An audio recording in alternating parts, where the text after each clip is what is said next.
يقول الله عز وجل في كتابه الكريم بعد أن أقول أعوذ بالله من الشيطان الرجيم إذ قالت امرأة عمران ربي إني نذرت لك ما في بطني محررا فتقبل مني إنك أنت السميع العليم فلما وضعتها قالت ربي إني وضعتها أنثى والله أعلم بما وضعت وليس الذكر كالأنثى وإني سميتها مريم وإني أعيذها بك وذريتها من الشيطان الرجيم فتقبلها ربها بقبول حسن وأنبتها نباتا حسنا وكفلها زكريا كلما دخل عليها زكريا المحراب وجد عندها رزقا قال يا مريم أنى لك هذا قالت هو من عند الله إن الله يرزق من يشاء بغير حساب رب اشرح لي صدري ويسر لي أمري واحلل عقدة من لساني يفقه قولي واللهم ثبتنا عند الموت بلا إله إلا الله واللهم اجعلنا من الذين آمنوا وعملوا الصالحات وتواصوا بالحق وتواصوا بالصبر آمين يا رب العالمين ثم أما بعد.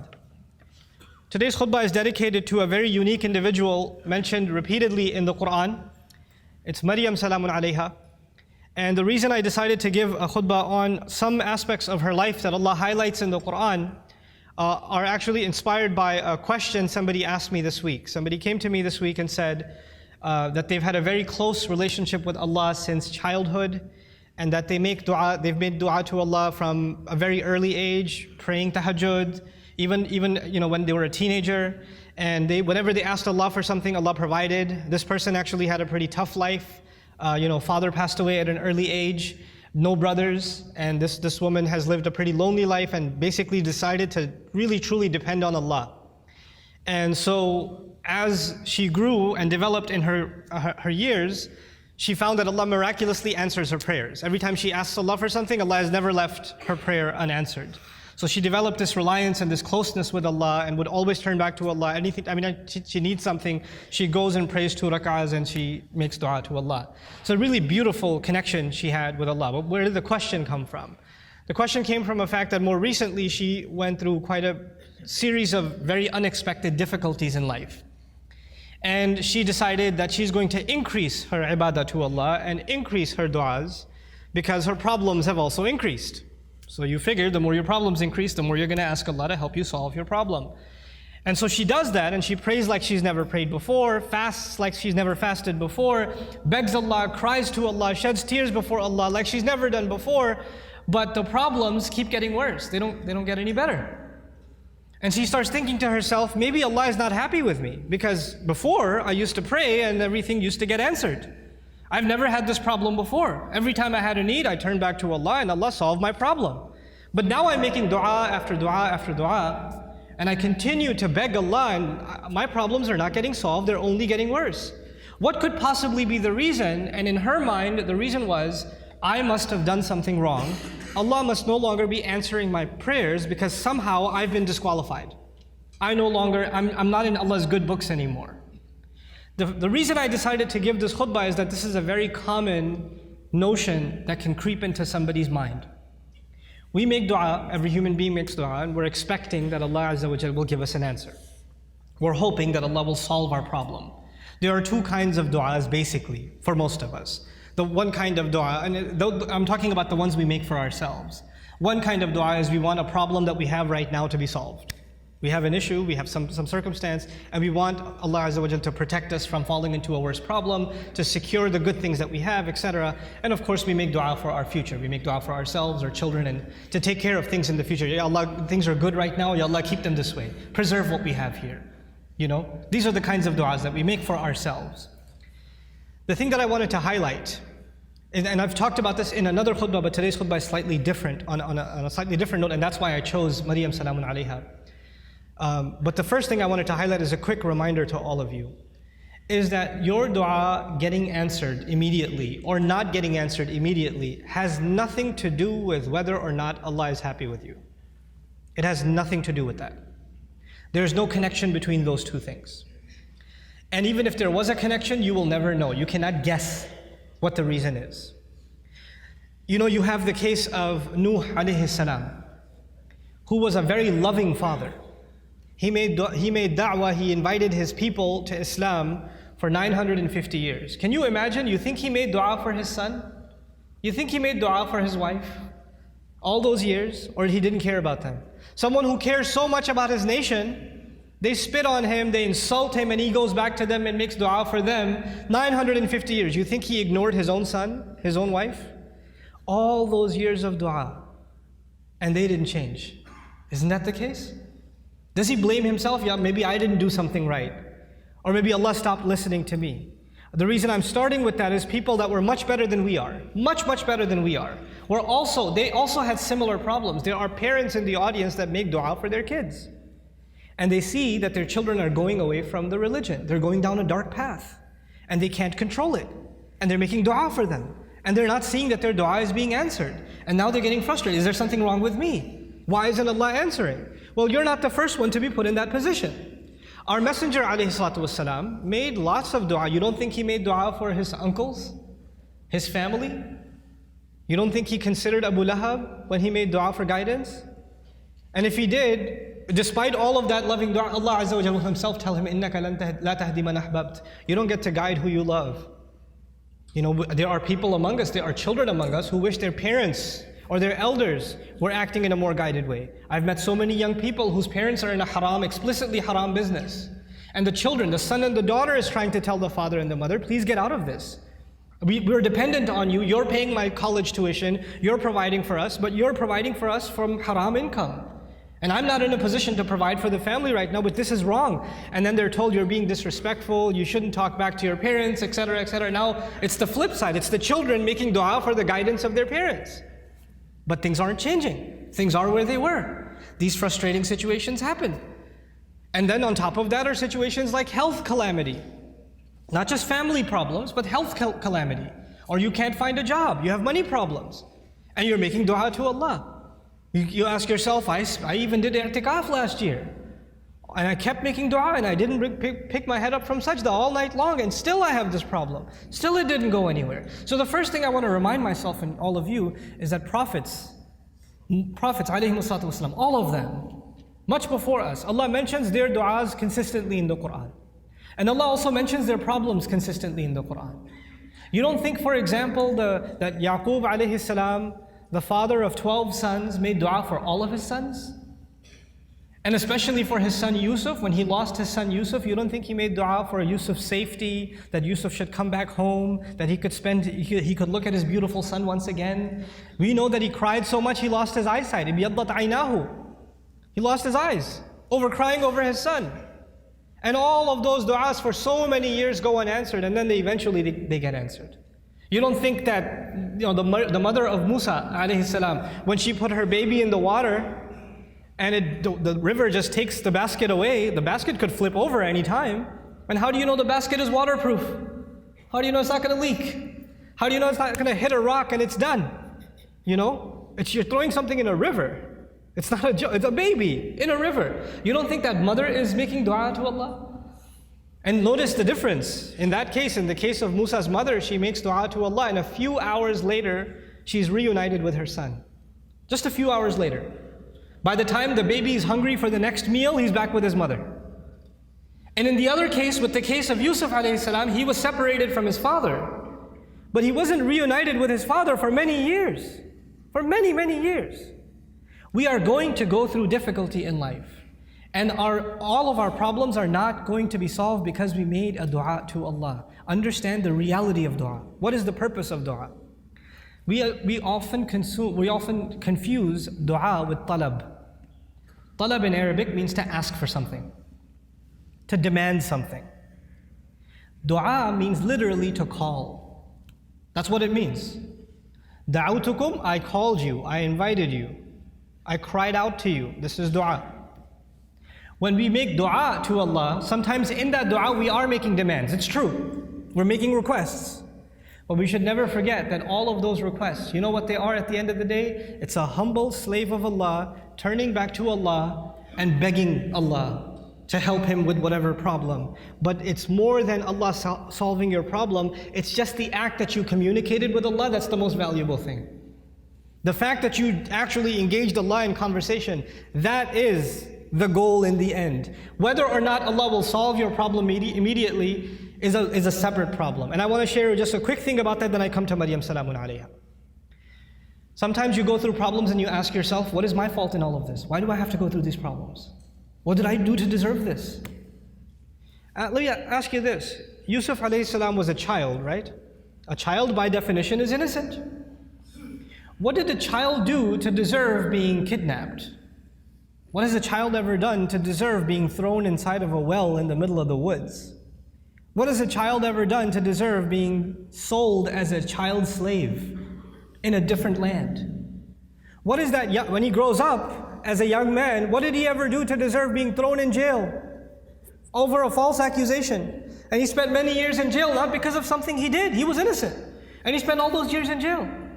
He went through situations in life that if anybody else went through those situations, you'll say, life is unfair, man, what are you going to do? Life is unfair, you know? But you know what happens to a believer? They don't just say life is unfair, they say Allah is unfair, ma'adallah. Allah did that to him. Yet Allah says in Surah Yusuf, Wallahu ghalibun ala amrihi. Allah was overlooking everything he did in his decision. Every decision that was made for Yusuf, Allah was dominating that decision, overlooking that decision. How? Sometimes you and I go through difficulty because Allah knows something better is coming. Sometimes that better thing that is coming is for you. Sometimes it's for somebody else. Sometimes it's not for you. Sometimes it's for somebody else. Sometimes the benefit of your difficulty will come back to you. The return will come back to you while you are still alive. Sometimes the return is meant to come back to you after you go back to Allah. What happened with Yusuf alayhi salam? A father was separated from a child. It's a tragedy, isn't it? But imagine if he was never kidnapped, he would never be in the well. If he was never in the well, he would never end up in Egypt. If he was never in Egypt, he would have never grown up there and been thrown into prison. If he was never in prison, he would have never met those two guys he met in prison, whose dream he interpreted. If he never met those two people, one of them who got to live and go back to the king, and when the king saw a dream, a strange dream, he would have never said, wait, I know someone who can help interpret your dream. And if that never happened, and you know what that dream was? 7 good years in the country, and 7 years there's not going to be any crop, any produce, any harvest. People are going to starve to death. If Yusuf was not in prison, alayhi salam, and then was taken out to interpret that dream at that time, there would have been an economic, financial, social crisis in the country, and hundreds of thousands of children would have starved to death. One child suffered for a few years.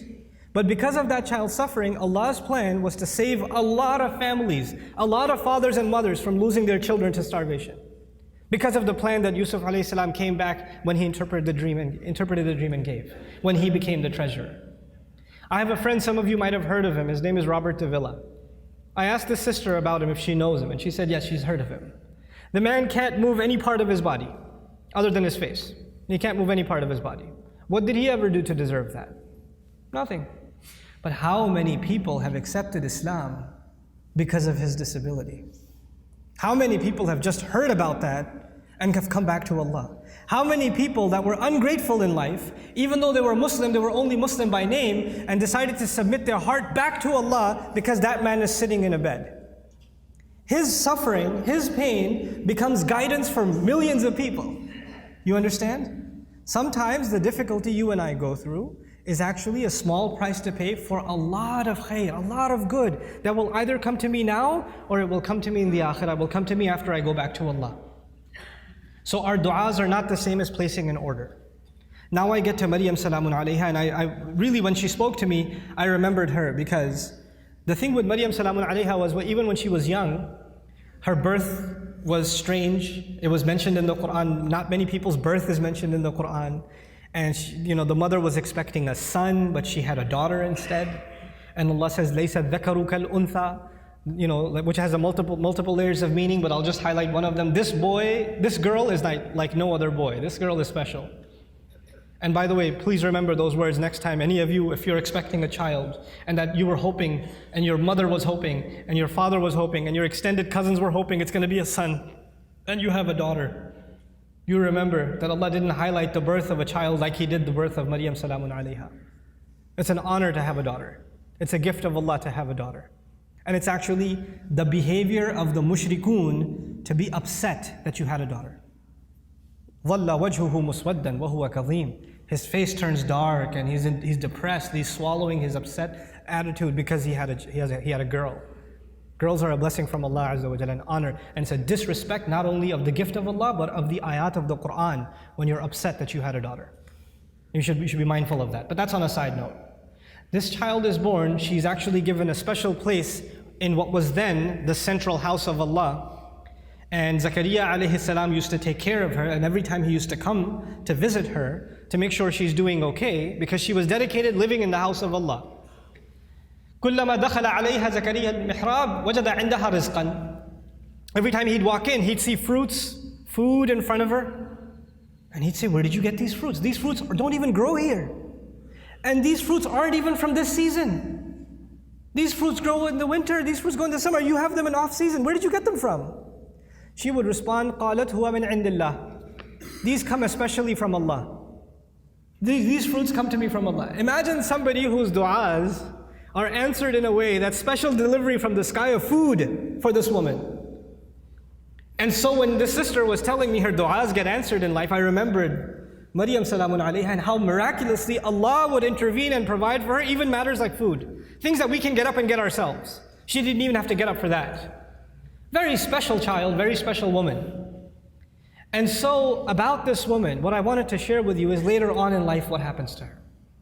When she's a young woman, angels visit her, tell her that she's going to have a child. The first thought in her mind, I'm not married. What do you mean I'm going to have a child? لَمْ يَمْسَسْنِي بَشَرٌ. No man has ever touched me. What in the world do you mean I'm going to have a child? كَذَلِكِ قَالَهُ وَرَبُّكِ. That is how your master declared it. I'm sorry, we're just here to deliver the news. We're not here to negotiate whether this is going to happen or not. That decision has been made. You're having a baby. Now she's in shock. What am I going to do? She's going to turn back to Allah and hope that this will not happen to her. But it's going to happen. And I'll fast forward a little bit for you, just so you appreciate what happened to this woman. After she had the baby, and she came back to her town, the entire community that looked up to her as a zahida, as a spiritual woman, as a woman of worship and ibadah, someone who even the prophet of their community, Zakaria, had endorsed. She grew up under the tutelage of Zakaria alayhi salam. All the masjid community is standing there. She's walking back with a baby, and they all start collectively, together, start humiliating her. How could you do this? What have you done? There are women in the Jumu'ah today. No Muslim woman can ever imagine being in a situation where she's holding a baby and somebody's telling her that child is not legitimate. She cannot imagine that kind of humiliation. No Muslim. And none of us can imagine that kind of accusation for our sister, for our mother, for our daughter. We cannot imagine that pain. It's beyond us. For the Muslim, our dignity is greater to us than our life. The sense of dignity Allah has given us is more valuable to us than even our life. And she knows that when she goes back with this baby, that's what they're going to say. It's one thing that they might be saying it behind her back. They're saying it in public, in front of her. In front of her. Now I want to take you back to how she dealt with this problem. Because no amount of dua she made is going to change what Allah has decided. Allah has decided that she has to face this. She has to stand in front of this. And what does she do? When the child comes, as she's about to deliver the child, she says, Ya laytani mittu qabla hadha. She says, if only I could die before this happens. Hopefully I die giving birth. It's all on her mind. Because that will be an easy escape from what is coming. There is no other place in the Quran anybody ever wishes for death. This is the only one. Think about that. Why is it there? Allah Azza wa Jalla is acknowledging that sometimes people go through such traumatic, humiliating situations where they wish they were dead. Even that happens. That's how extreme her situation became. And Allah acknowledged that and recorded that in the Quran. Ya laytani mittu qabla hadha. I read this and I was just in shock. How did she just say that? You know, our Messenger alayhi salatu wasalam told us, La yatamannayanna ahadukumul maut. None of you should ever wish for death. You should not wish for death. That's not something you should say casually. And she's actually now wishing for death. Why? Because this is an extreme case. This is a crazy situation. And so, the humiliation she will face is far worse than death. So she says, Ya laytani mittu qabla hadha. There are going to be, this is in the Quran for a reason, there are going to be people that are going to be in humiliating situations. And there's no getting out of it. There are going to be people that are going to have to face their family, that are going to have to face false accusations, that are going to have to face up to a mistake they made in the past. Who knows? And they're going to have to face that kind of trauma. And they'll have to find comfort in the example of Maryam salamun alayha. But she didn't stop there. She said, وَكُنْتُ نَسْيًا مَنْسِيًّا. 2 words, نَسْيًا مَنْسِيًّا. It was incredible words. Nasi in Arabic, they say fa'al and fi'l, these 2 awzan. They say nisi also. In one qira'ah it's nisyan. In another qira'ah it's nasyan. This is similar to dhibh. In the Arabic language, you have 2 kinds of words, dhibh and mathbuh. Nasi and mansi. The first of these words is actually used, I wrote this down for you, وَلَا يُقَالُ لِلْكَبْشِ ذِبْحِ إِلَّا إِذَا أُعِدَّ لِلذِّبْحِ. For an animal, for a goat or a ram, you don't call it dhibh until it's ready to be slaughtered. It hasn't been slaughtered yet. Once it is slaughtered, it's called dhabih. It's called madhbuh. Not before. Before it's called dhibh. She uses 2 words. Common translations say, I wish I was dead, I wish I was forgotten. That's what the translation says. But there are 2 words of being forgotten. One of those words, nasyan, actually means I wish, even though, because she's away from the masjid, right? She's not back home. I hope nobody ever misses me. They don't even ask the question, where did Maryam go? I wish I could be invisible, forgotten from people's memories right now, and nobody even has the thought of me. This is nasi. Nobody even thinks I existed. There are people that go through the kind of depression and anxiety where they don't come out of home. They don't leave home. They don't pick up phone calls. They don't answer text messages. They get anxious being around people. They're going through so much trauma that they wish they were forgotten. As a matter of fact, even if somebody knocks on the door, they say, I wish they didn't remember me. I wish I didn't have to face anybody. They want to just crawl away, but just be by themselves. This is nasyan. And she's hoping already that she dies. And nobody even comes looking. And then later on, even if years go by and nobody found out what happened to her, mansiyan. She's completely forgotten. There's no memory of her in the future either. I hope nobody thinks of me right now and I become invisible in the future also. I wanted to highlight this woman's trial because this is a woman of dua whose duas used to get answered immediately. She didn't even have to ask for food and it used to come. And this is the situation Allah put her in. This is the trial that Allah put her in. Think about that. This is not because Allah hates her. This is not because Allah forgot about her. This is not because Allah wants to humiliate her. This is actually, all of this ended up becoming Allah honoring her. All of this became Allah honoring her. What was her humiliation? Her humiliation was, people are going to say, you had this child without being married. You had a haram child. That's what people are going to say. And what was the child's name? You know? His name was Isa. There is no other prophet in the Quran who, when Allah mentions their name, He honors their parents also. Except Isa. Isa ibn Maryam, Isa ibn Maryam, Isa ibn, over and over again. Isa the son of Maryam, Isa the son of Maryam. Do you find Muhammad the son of Abdullah? Do you find Yaqub the son of Ishaq? Ishaq the son of Ibrahim? Yusuf the son of Yaqub? You find these? No. Every time Allah honors that messenger, alayhi salatu, or not every time, but multiple times, when Allah honors that messenger, He honors his mother. And by the way, this is important because for the Arabs, when you say Ibn, or for even the Semitic people, when you say Ibn, right after Ibn, you mention the father's name. You mention the father's name. Your last name comes from your father. Allah goes out of His way to remind people that no, He has no father, and we are going to go out of our way to honor that mother. Isa ibn Maryam, every time. Allah mentioned that humiliation for another reason, and I close with that. I told you last time, earlier on in this khutbah, sometimes your pain is going to be a relief for other people. You're going through difficulty because it's meant to serve a greater cause than yourself, and you will be the sadaqah jariyah for them. You'll be a way of goodness for them.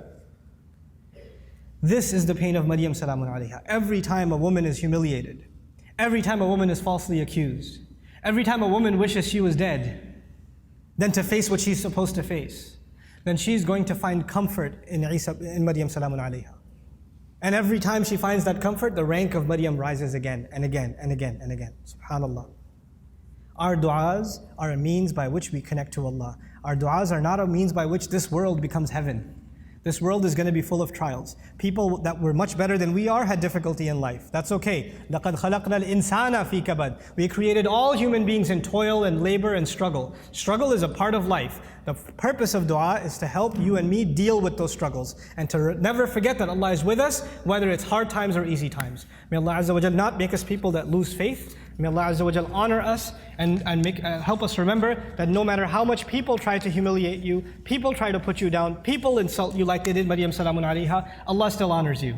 There's a big difference between what people say about you and what Allah thinks about you. Because if you go by what people said, then Maryam was the most humiliated, insulted person in society. And if you go by what Allah says, she's one of the most honored women in all of human history. So we go by what Allah says. Allah is the one who honored us. وَلَقَدْ كَرَّمْنَا بَنِي آدَمَ. We honored the children of Adam. May Allah Azza wa Jal make us dignified before Allah Azza wa Jal, before He makes us dignified before people.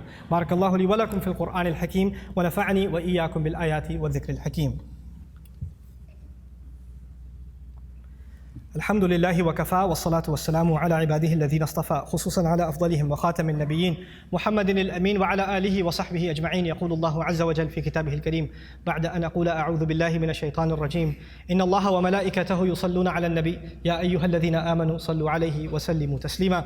اللهم صل على محمد وعلى آل محمد كما صليت على إبراهيم وعلى آل إبراهيم في العالمين إنك حميد مجيد. اللهم بارك على محمد وعلى آل محمد كما باركت على إبراهيم وعلى آل إبراهيم في العالمين إنك حميد مجيد. عباد الله رحمكم الله اتقوا الله إن الله يأمر بالعدل والإحسان وإيتاء ذي القربى وينهى عن الفحشاء والمنكر ولذكر الله أكبر والله يعلم ما تصنعون. أقم الصلاة إن الصلاة كانت على المؤمنين كتابا موقوتا.